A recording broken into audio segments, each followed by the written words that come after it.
पहला पाठ प्रवक्ता ग्रंथ अध्याय 24 पद संख्याएं 1 से 2 और 8 से 12 तक।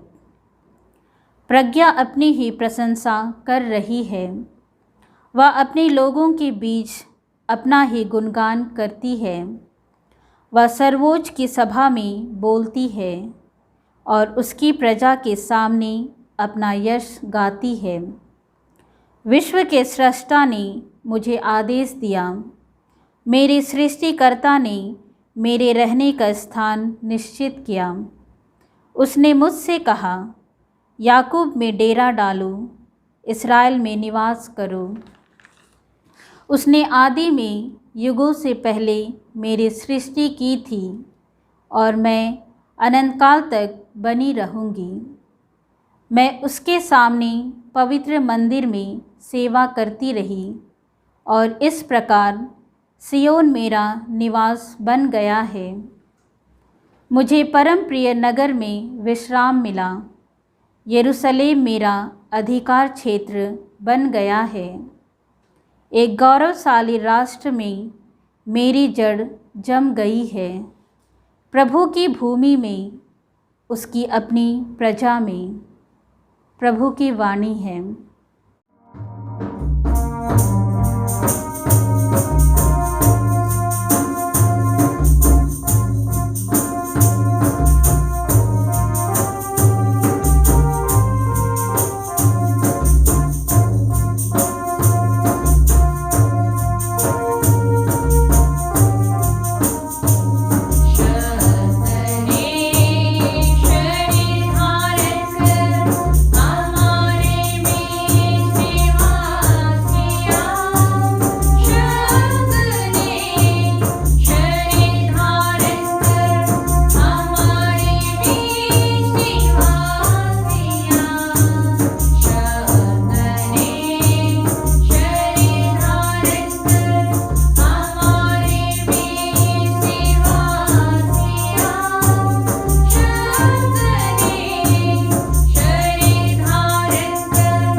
दूसरा पाठ एफेसियों के नाम संत पौलुस का पत्र अध्याय 1 पद संख्याएं 3 से 6 और 15 से 18 तक।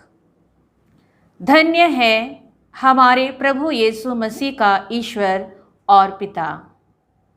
उसने मसीह के द्वारा हम लोगों को स्वर्ग के हर प्रकार के आध्यात्मिक वरदान प्रदान किए हैं। उसने संसार की सृष्टि से पहले मसीह में हमको चुन लिया, जिससे हम मसीह से संयुक्त होकर उसकी दृष्टि में पवित्र तथा निष्कलंक बन जाएं। उसने प्रेम से प्रेरित होकर पहले से निर्धारित किया था कि हम यीशु मसीह के द्वारा उनके दत्तक पुत्र बन जाएंगे। इस प्रकार उसने अपनी मंगलमय इच्छा के अनुसार अपने अनुग्रह की महिमा प्रकट की है। वह अनुग्रह हमें उसके प्रिय पुत्र द्वारा मिल गया है। मैंने प्रभु यीशु में आप लोगों के विश्वास और सभी विश्वासियों के प्रति आपके भ्रातृ प्रेम के विषय में सुना है। मैं आप लोगों के कारण ईश्वर को निरंतर धन्यवाद देता और अपनी प्रार्थनाओं में आप लोगों का स्मरण करता रहता हूँ। महिमामय पिता, हमारे प्रभु यीशु मसीह का ईश्वर आप लोगों को प्रज्ञा तथा आध्यात्मिक दृष्टि प्रदान करें, जिससे आप उसे सचमुच जान सकें। वह आप लोगों के मन की आँखों को ज्योति प्रदान करें, जिससे आप यह देख सकें कि उसके द्वारा बुलाए जाने के कारण आप लोगों की आशा कितनी महान है, और संतों के साथ आप लोगों को जो विरासत मिली है वह कितनी वैभवपूर्ण तथा महिमामय है। प्रभु की वाणी। संत यूहन के अनुसार पवित्र सुसमाचार अध्याय 1 पद संख्याएं 1 से 18 तक।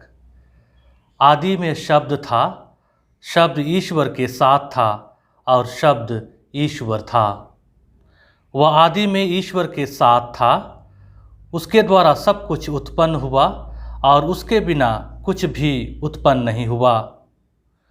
उसमें जीवन था और वह जीवन मनुष्यों की ज्योति था।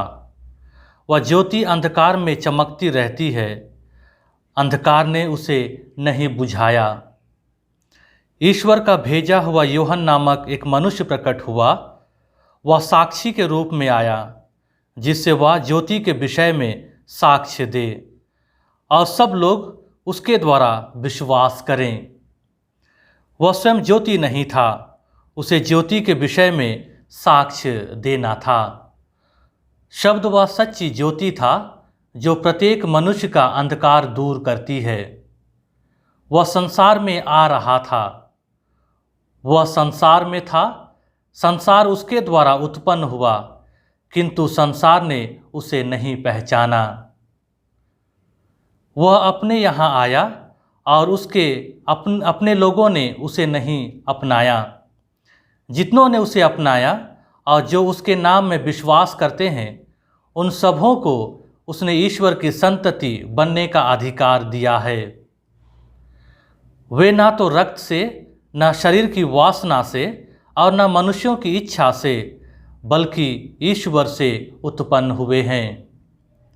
शब्द ने शरीर धारण कर हमारे बीच निवास किया। हमने उसकी महिमा देखी। वह पिता के इकलौते पुत्र की महिमा जैसी है, अनुग्रह और सत्य से परिपूर्ण। यूहन ने पुकार पुकार कर उनके विषय में यह साक्ष्य दिया, यह वही है जिनके विषय में मैंने कहा, जो मेरे बाद आने वाले हैं वह मुझसे बढ़कर हैं, क्योंकि वह मुझसे पहले थे। उनकी परिपूर्णता से हम सबों को अनुग्रह पर अनुग्रह मिला है। संहिता तो मूसा के द्वारा दी गई है, किंतु अनुग्रह और सत्य यीशु मसीह के द्वारा मिला है। किसी ने ईश्वर को नहीं देखा। पिता की गोद में रहने वाले इकलौते पुत्र ने उसे प्रकट किया है। प्रभु का सुसमाचार। मसीह में दुलारे माता पिताओं, भाइयों, बहनों और प्यारे बच्चों, सभी मनुष्य अपनी जीवन संवारने के लिए दूसरों पर निर्भर होते हैं। कई सारे वादे करते हैं, कस्में खाते हैं। सबकी कस्में और वादे भिन्न भिन्न होती है। कोई किसी से निश्चित समय सीमा में कुछ करने की, कोई किसी जगह विशेष पर मिलने की, कोई कुछ विशेष जिंदगी की, तो कोई समाज सेवा करने की कसम खाता है। इस तरह से हम अपने आप को किसी लक्ष्य या योजना के लिए समर्पित करते हैं। कुछ वादों को निभाना सहज होता है और इस कारण वे ज़्यादा महत्व भी नहीं रखते हैं। कुछ ऐसे वादे एवं कस्में हैं जिन्हें निभाने में या पूरा करने में सारा जीवन गुजर जाता है। ईश्वरीय कृपा के स्थान पर ईश्वर की आज्ञा का उल्लंघन करने के बावजूद ईश्वर ने मनुष्य के प्रति अपने प्रेम में कमी नहीं आने दी।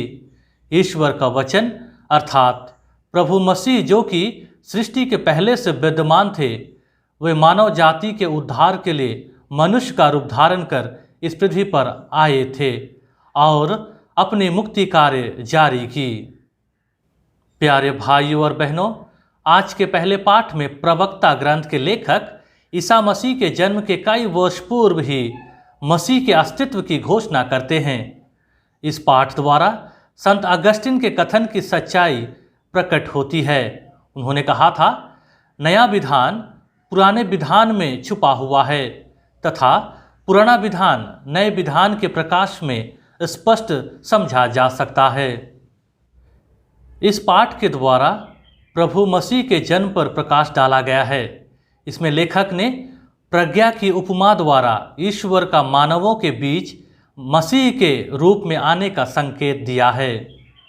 प्यारे भाइयों और बहनों, आज के दूसरे पाठ में संत पौलुस महिमान्वित मसीह का जो अनुग्रह हमें प्राप्त हुआ है उसकी विवेचना करते हुए कहते हैं कि संसार की सृष्टि से पहले हम मसीह में चुन लिए गए हैं, जिससे हम मसीह से संयुक्त होकर उसकी दृष्टि में पवित्र तथा निष्कलंक बने। बपतिस्मा द्वारा हम में ईश्वरीय विश्वास रूपी वृक्ष का बीज लग चुका है। उसे अच्छे आचरणों, व्यवहारों और शिक्षाओं द्वारा मसीही वृक्ष का आकार प्रदान करना है, जिसके लिए ईश्वर की समुचित प्रज्ञा तथा आध्यात्मिक दृष्टि की जरूरत है। प्यारे भाइयों और बहनों, हम आज के सुसमाचार में संत योहन के प्रतापी और भव्य राजसी घोषणा के बारे में सुनते हैं। वे कहते हैं, आदि में शब्द था, शब्द ईश्वर के साथ था और शब्द ईश्वर था, उसके द्वारा सब कुछ उत्पन्न हुआ। जब संत योहन प्रभु यीशु के विषय में कहते हैं तो हमें यह देखने को मिलता है कि किस तरह से वह सृष्टि और आदिकाल से प्रभु यीशु के संबंध के बारे में सोचते हैं। गर्भधारण के समय से हजारों वर्ष पूर्व वे प्रभु यीशु को शब्द के रूप में देखते हैं, जो ईश्वर के साथ सदा विद्यमान था। वह शब्द मात्र नहीं, स्वयं ईश्वर था। यह अनादि शब्द न केवल ईश्वर के साथ था, बल्कि यह सृष्टि का स्रोत बना, अर्थात ईश्वर का शब्द क्रियाशील है। प्यारे भाइयों और बहनों, ईश्वर के लिए कहने का अर्थ पूरा करना, वादा करने का अर्थ निभाना होता है। ईश्वर सदैव अपने शब्दों के प्रति वचनबद्ध रहते हैं। जिस तरह ईश्वर का वचन सच्चा, अच्छा और मीठा, उसी प्रकार ईश्वर भी है। सुसमाचार में संत योहन खुशी का इजहार करते हुए कहते हैं कि वही शब्द जो सृष्टि का साधन था, वह आज इस धरा पर मानव के रूप में आया है। शब्द ने शरीर धारण कर हमारे बीच निवास किया। शब्द न केवल एक महान शक्ति है जो सभी चीज़ों को बनाता है, बल्कि शब्द एक इंसान है, मानव है, जो समय और सीमा में बंध जाता है। प्यारे भाइयों और बहनों, क्रिसमस के दिन हम ईश्वर के मानव रूप में हमारे बीच आने के महान रहस्य का त्यौहार मनाते हैं। वास्तव में यह हमारे समझ से परे लगता है। हमें समझना कठिन लगता है कि ईश्वर अपने को बालक के रूप में किस तरह दे सकता है। सचमुच ईश्वर ने अपने आप को प्रभु यीशु के जीवन एवं मरण में वास्तविक रूप से प्रकट कर दिया है। प्यारे भाई और बहनों, अतः आइए हम प्रतिदिन के यूखरिस्त बलिदान में प्रार्थना करें कि वही शब्द हमारे जीवन में बढ़े, हमारे वचन, कर्म और आचरण को प्रभावित करे, जिससे हमारे शब्द भी वचन की तरह शुद्ध और अच्छे बने। अगर हम ऐसा कर पाते हैं तो हमारे शब्द और ईश्वर के शब्द में समन्वय होगा, एक बनेंगे। इस तरह हमारा शब्द भी ईश्वर की वाणी की तरह प्रभावशाली होगा। आमीन।